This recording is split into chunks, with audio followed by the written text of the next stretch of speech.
Hello and नमस्ते friend, welcome to world report. आज हामी यो भिडियोमा डिस्कस गर्न गइरहेको छौँ कि युएसए र चाइनाको फ्युचर डिप्लोमेटिक रिलेसन के हुनेवाला छ। अहिले युएसए को चुनाव खत्म भइसकेको छ र त्यसमा चाहिँ जो बाइडेन जितेर अगाडि बढिसकेको छन् र जो बाइडेनले 2021 मा चाहिँ आफ्नो अफिस लिनेछन्। तर त्यो 3 जेठतन 2 महिनाको लागि अझै नै डोनाल्ड ट्रम्प प्रेसिडेन्ट रहनेवाला छन् र अझै 2 महिनामा जे पनि गर्न सक्छन्। डोनाल्ड ट्रम्पसँग फुल पावर छ। जो बाइडेनले इलेक्सन जितेको छन् तर अझै तिनी प्रेसिडेन्टको शपथ लिएको छैनन्, उनीसँग पावर छैन। त्यही भएर अहिले चाहिँ पावर कोसँग छ? अहिले पावर छ ट्रम्पसँग र ट्रम्पले अहिले चाहिँ ड्रास्टिकली थुप्रै डिसिजनहरू लिइरहेको छन् र ट्रम्प पछि हटेपछि नै जो बाइडेन आएपछि चाइना र युएसए को फ्युचर के हुनेवाला छ त? किनकि यो दुईटैमा जे पनि डिप्लोमेटिक रिलेसन हुन्छ यसले डाइरेक्ट इम्प्याक्ट पुऱ्याउँछ नेपाल र साउथ एसियन कन्ट्रीहरूलाई। किनकि हामी सब एउटा डेभलपिङ कन्ट्रिज हो र चाइना र युएसए मा जे पनि मतभेद, जे पनि ट्रेड वारहरू जे पनि हुन्छ त्यसले इफेक्ट कसलाई पार्छ? इन्डिया, नेपाल, पाकिस्तान जस्तो डेभलपिङ कन्ट्रीलाई यसले नेगेटिभमा पनि पार्न सक्छ, पोजिटिभमा पनि पार्न सक्छ, तर इफेक्ट चाहिँ यसले डेफिनेटली पार्छ। र यो भिडियोमा आज हामीले यही डिस्कस गर्न गइरहेको छौँ। यो भिडियो मन परे मेरो च्यानललाई सब्स्क्राइब गरिदिनु होला, यो भिडियो जो सक्नुहुन्छ सेयर गरिदिनु होला।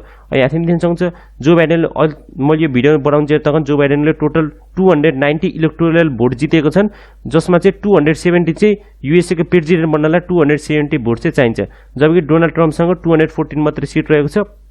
र डोनाल्ड ट्रम्पले एउटा के गरेको थियो भने डोनाल्ड ट्रम्पले यसलाई चाहिँ सुप्रिम कोर्टमा लडेर गएर च्यालेन्ज गर्ने भनिरहेको थिए र जो बाइडेनलाई यो एउटा इलिगल तरिकाले यो भोटिङ काउन्टिङ भन्छ भन्ने जो डोनाल्ड ट्रम्पको एउटा तर्क रहेको थियो। तर यो तर्क नै अब लगभग सुप्रिम कोर्टले मान्न सक्दैन होला, किनकि यो बीचमा मार्जिन बहुत धेरै छ। 290 र 214 भनेको यो एउटा बहुत मार्जिन हो। यसमा चाहिँ केही पनि इलिगल तरिकाले गर्न मिल्दैन, यसमा मार्जिन बहुत धेरै छ। यदि डोनाल्ड ट्रम्पको 268 र जो बाइडेनको 272-73 सपोज त्यति भएको भए डोनाल्ड ट्रम्पसँग पावर हुन्थ्यो, डोनाल्ड ट्रम्पसँग अथोरिटी हुन्थ्यो कि तिनले चाहिँ सुप्रिम कोर्टमा गएर चाहिँ यो चाहिँ धान्धली भएको छ र एउटा स्टेटको चाहिँ इलिगल तरिकाले भोटिङ काउन्टिङ भएको छ र त्यो एउटा स्टेटमा चाहिँ फेरि इलेक्सन गर्ने भनेर। तर अहिले चाहिँ यहाँ तिमी देख्न सक्छ मार्जिन एक तरिकाले बहुत धेरै छ र सुप्रिम कोर्टले पनि डोनाल्ड ट्रम्पको जुन दाखिल गर्न लाउनु भएको छ त्यसलाई चाहिँ मान्ने या त्यसलाई स्वीकृति दिने सम्भावना चाहिँ एकदम कम देखिएको छ। त्यही भएर चाहिँ अहिले वर्ल्ड लिडरहरूले जो बाइडेनलाई कङ्ग्रेचुलेसन दिन सुरु गरिसके। यसमा थुप्रै वर्ल्ड लिडरहरू, थुप्रै वर्ल्डको कन्ट्री, इन्डियाको वर्ल्ड लिडर, पाकिस्तानका, चाइनाका थुप्रैले कङ्ग्रेचुलेसन दिनलाई यहाँ हाम्रो फेरि हाम्रो देशको प्रेसिडेन्ट विद्यादेवी भण्डारीज्यूले नि जो बाइडेनलाई बधाई दिनुभएको छ। र कमला ह्यारिस अमेरिकाको इतिहासको पहिलो ब्ल्याक र इन्डियन मूलको एक भन्न सक्नुहुन्छ भाइस प्रेसिडेन्ट भएकी छिन् र उहाँ र जो बाइडेनको अहिले चाहिँ प्रेसिडेन्ट इलेक्सन दुईजना लडेको कमला ह्यारिसको उसबाट। र यसमा चाहिँ मेन पावर चाहिँ अहिले कोसँग देखिनेवाला छ? कमला ह्यारिससँग। किनकि जो बाइडेनको एज अहिले लगभग 78 इयर भइसकेको छ र जो बाइडेनसँग धेरै डिसिजन गर्ने क्यापेसिटी छैन।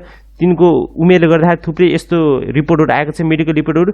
त्यही भएर यसको इलेक्सनमा मेन फाइदा र मेन पावर चाहिँ कोसँग हुनेवाला छ? धेरै एनालिस्टको हिसाबले कमला ह्यारिससँग चाहिँ मेन पावर हुनेवाला छ। त्यही भएर होल कन्ट्रीहरूले चाहिँ अहिले कमला ह्यारिसलाई इम्प्रेस गर्न लागिरहेको छन्। यसमा चाहिँ इन्डियाले नै कोसिस गरिसकेको छ। इन्डियाको न्युज च्यानलमा हामीले देख्न सक्नुहुन्छ इन्डियाले आफ्नो जुन पहिलाको नीति ट्रम्पमा लिएर थियो अहिले त्यो चेन्ज गरेर कमला ह्यारिस इन्डियामा जन्मेको, इन्डियाको कल्चरहरू भन्दै इन्डियालाई प्रमोट गरिरहेको छ। किनकि पावर कोसँग हुनेवाला छ? कमला ह्यारिससँग। यस तरिका हाम्रो देशको प्राइम मिनिस्टर जुले नि कमला ह्यारिस र जो बाइडेनलाई कङ्ग्रेचुलेसन र heartily congratulate to president elected Joe Biden and vice president elected Kamala Harris on your impressive and historical election. अब यो त भयो, यो कङ्ग्रेचुलेसनको कुरा भयो। यसमा चाहिँ चाइनाको फ्याक्टर चाहिँ कहाँबाट इन्भल्भ भयो त? अब यसमा चाहिँ एउटा नयाँ डेभलपमेन्ट के निक्लेर आएको छ भने चाइनाको जुन सिन्जियान प्रोभिन्स रहेको छ। अब यहाँ थिएँ मैले म्यापमा देखाउँछु। यो वर्ल्डको म्याप देख्न सक्नुहुन्छ। यो इन्डिया र यो नेपाल र चाइनाको एउटा इम्पोर्टेन्ट प्रोभिन्स भन्न सक्नुहुन्छ यो सिन्जियान। यो सिन्जियान भनेको चाइनाको एक तरिकाले मेन पार्ट भन्न सक्नुहुन्छ, चाइनाको गेटवे टु युरोप। चाइनालाई केही पनि सामान युरोप पुर्याउनु छ, सेन्ट्रल एसियामा पुर्याउनु छ भने त्यसलाई कहाँबाट जानुपर्छ? चाइनाको मेन सिटीहरू कहाँ छन्? कोस्टल एरियामा सेङ्घाई, हङकङ, बेजिङहरू सब यहाँ छ। त्यसलाई चाहिँ आफ्नो एक्सपोर्ट गरेर यो सेन्ट्रल एसियामा यहाँदेखि पुर्याउँछ नि सामान कहाँ जान्छ? यो एरियाबाट जान्छ। र यो होल एरिया के प्रोभिन्स हो? यो भनेको सिन्जियान प्रोभिन्स हो र यसमा चाहिँ मेन डोमिनेट के रहेको छन्? मुस्लिम भनेपछि त्यहाँको उइगर मुस्लिमहरू। अब यसमा चाहिँ महरूलाई कल्चरल डिफ्रेन्स बताइदिउँ। चाइनामा धेरै ठुलो ल्यान्ड छ र धेरै कल्चरका मान्छेहरू त, तर त्यसमा चाहिँ चाइनामा मेनली 90% भन्दा माथि कुन रहेको छन्, हान चाइनिज, जुन भनेको यो एरियामा जुन पहिलेदेखि इतिहासदेखि बसिरहेको थिए तिनीहरू चाइनिजहरू रहेको छन्। र उइगर मुस्लिम र यहाँको ह्यान चाइनिजको ट्रेडिसन चाहिँ त्यति मिल्दैन। त्यही भएर चाहिँ अहिले दुईटा बिचमा चाहिँ एक तरिकाले भन्न सकिन्छ, एक तरिकाले चाइनाले चाहिँ अहिले सिन्जियाङमाथि एकचोटि कन्ट्रोल बढाइरहेको छ। पहिला यो अटोनोमस रिजन थियो, तर अहिले चाहिँ चाइनाले के गरेको छ, कन्ट्रोल बढाउँदै गएको छ।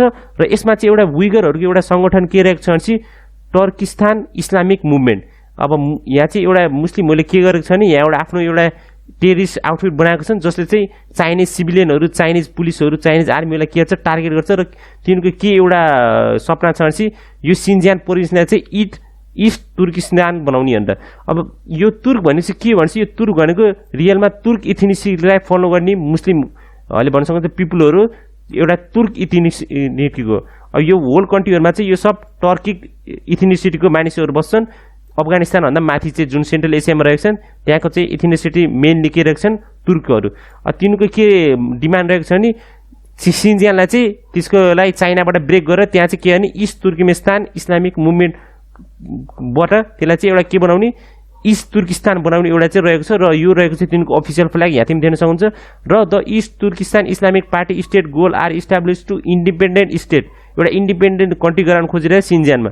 अब यसमा चाहिँ चाइनाले के गरेको छ नि, यो जुन ग्रुप रहेको छ इस्लामिक मुभमेन्टहरू, यसलाई चाहिँ के गर्थ्यो, युएसए र होल कन्ट्रीभरि नेपाल या विश्वको जुन पनि कन्ट्रीमा के रहेको छ एउटा यो टेरिस्ट आउटफिट छ, यसलाई कुनै पनि तरिकाको मद्दत दिन मिल्दैन। र होल कन्ट्रीमा कुनै पनि यसको मेम्बरहरू रहेको छन् त्यसलाई अरेस्ट गर्ने सबै प्रावधान रहेको थियो। तर अहिले युएसएले के गरेको छ, यसको स्ट्याटस इस्लाम यसलाईबाट टेरिस्टबाट हटाइदिएको छ र यसलाई एउटा टेरिस्ट आउटफिट मान्नबाट इन्कार गरेको छ कसले, युएसएले। त्यही भएर चाहिँ योमा चाहिँ चाइना हल्का एङ्ग्री भएको छ। अब यहाँ तिमी यो पिक्चरमा देख्न सक्नुहुन्छ चाइनाको इथिनिसिटी कतिले डिभाइडेड भइसकेको छ। यो एउटा होल एरिया भनेको यो रहेको छ, यो एउटा हान डोमिनेटेड एक तरिकाले भन्न सक्नुहुन्छ यो पपुलेसन रहेको छ। र यतातिर तिब्बतका मानिसहरू र यतातिर सिन्जियाङका, र यो एउटा होल कन्ट्री चाइना। यसमा चाहिँ मेन डोमिनेन्स कसको रहेको छ, ह्यान चाइनिज म्यान्डेरियन भाषावाला। अब यहाँ तिमी देख्न सक्नुहुन्छ यो चाहिँ युनाइटेड नेसन काउन्सिलमा नि के भन्छ नि, इस्ट यो जुन इस्ट उसवाला थियो तुर्किस्तानवाला जुन टेरिस्ट आउटफिट छ त्यसलाई चाहिँ युएनले नि के मान्छ, युएन सेक्युरिटी काउन्सिलले नि एक तरिकाले टेरिस्ट आउटफिट मान्छ। अहिलेदेखि होइन 2002 देखि त्यो मान्छ। तर युएसएले कहिलेदेखि मानेको, युएसएले नि 2004बाट यसलाई चाहिँ एउटा टेरिस्ट आउटफिट मानेको थियो। र यसमा चाहिँ अहिले चाहिँ के डेभलपमेन्ट भएको छ भने 2020मा आएर चाहिँ युएसएले यसबाट पछाडि हटेर अहिले चाहिँ एक तरिकाले यो जुन टेरिस्ट आउटफिट थियो यो तुर्किस्तानवाला चाहिँ त्यसलाई चाहिँ के मानेको छ, एउटा टेरिस्ट मानेको छैन। र यसको रिजन के दिएको छ भनेपछि इटिआइएम यसको सर्ट फर्म रहेको छ। यसको चाहिँ हेर्न सक्नुहुन्छ ETIM was removed from the list because for more than a decade there has been no credible evidence that ETIM continue to exist भनेपछि के भनेको छ भने युएसएले यसको कुनै अहिले किन डेभलपमेन्ट भएको छैन र इटिआइएमले कुनै पनि जुन बम ब्लास्टहरू भएको छ चाइनामा त्यसको कुनै क्रेडिबिलिटी या कुनै पनि तरिकाले आफूले गरेको भन्ने केही मन्जुरी दिएको छैन र यसको एक्जिस्टेन्स नै अत्तकन भ्याएबल भएको छैन। त्यही भएर चाइनाले अहिले युगर मुस्लिमहरूलाई यस्तो गरिरहेको छ भनेर युएसएले भनिरहेको छ। अब यहाँ तिमी देख्न सक्नुहुन्छ सिन्जियाङ अटोनोमस रिजन र यसलाई चाहिँ चाइनाको इम्पोर्टेन्स चाहिँ कति रहेको छ त।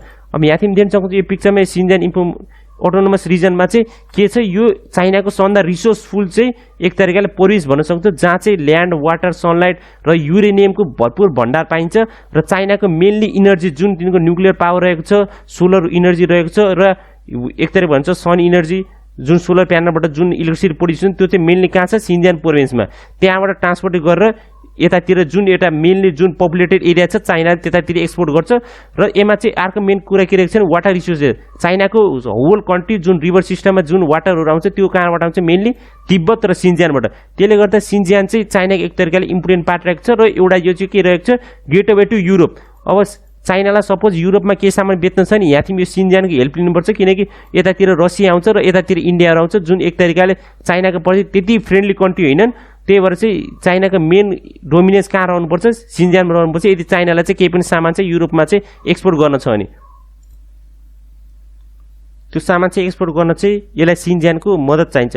यसमा चाहिँ चाइनाले के गरेको छ भन्न मिल्दैन, किनकि चाइनाले नि आफ्नो तर्फबाट फुल कोसिस गरेको। चाइनाले के गरिरहेको छ नि उइगरहरूलाई चाहिँ डिटेन्सन क्याम्पहरू बनाइरहेको छन्, जुन यहाँको मैले भन्थेँ अघि अहिले यहाँ मुस्लिम डोमिनेटेड पपुलेसन रहन्छ त्यसमा मेनली कुन इथनिसिटीको रहन्छन् युगरहरू जुन एक तरिकाले तर्किस मान्न सकिन्छ तुर्कबाट रिलेटेड गर्छन् चाइनाले के गरेको छ अहिले त्यहाँथि थुप्रै तरिका डिटेन्सन क्याम्पहरू बनाएको छ र तिनलाई रिएजुकेट गरेको छ जुन इस्लामिक बुकहरू छ होली कुरानहरू छ तिनलाई चाहिँ मोडिफाई गरेर चाहिँ जुन चाइनाको क्यारेक्टरहरूलाई दर्शाउने र चाइनिज कल्चरलाई सँग म्याच गर्ने तरिकाको थुप्रै तरिका चाहिँ चाइनाले रिलिजियस म्याटरमा चाहिँ इन्भल्भमेन्ट देखेको छ र यसको विरुद्धमा थुप्रै प्रदर्शनहरू जुन युगरका जुन सिन्ज्याङका जुन मानिसहरू थियो जुन डायस्पोराहरू जुन वोल्डहरू अहिले फिजिरहेका छन् तिनले के गरेको छ भने आन्दोलन प्रदर्शन टाइम टु टाइम गरिरहेको छन् र के भन्छ भनेपछि Uyghur will be a free विगरलाई के चाहिन्छ डेमोक्रेसी चाहिन्छ यस तरिकाको थुप्रै तरिकाले एक तरिकाले प्रोटेस्टहरू गरिरहेका छन् अब यहाँदेखि देख्नुहुन्छ विगर वुमेन राइट प्रोजेक्ट यो एउटा तरिकाको सङ्गठन हो जो चाहिँ मेनली कहाँ छ युएसएमा र यसले चाहिँ के भनेको छ भने